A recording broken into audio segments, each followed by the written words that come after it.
Hello everyone, welcome to this YouTube channel. In this video I'll show you how to get community tab on YouTube with 0 subscribers. So don't worry if you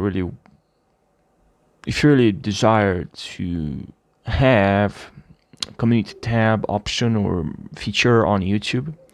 Don't worry, it's not very hard. You just need to change few settings.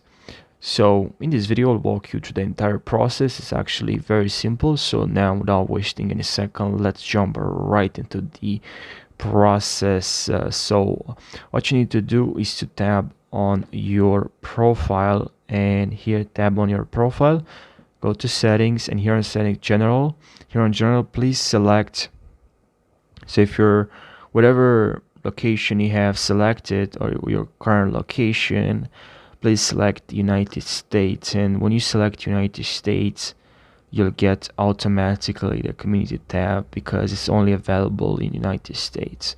So that's pretty much how it works. Thank you for watching this video, and I'll see you in the next one. Take care.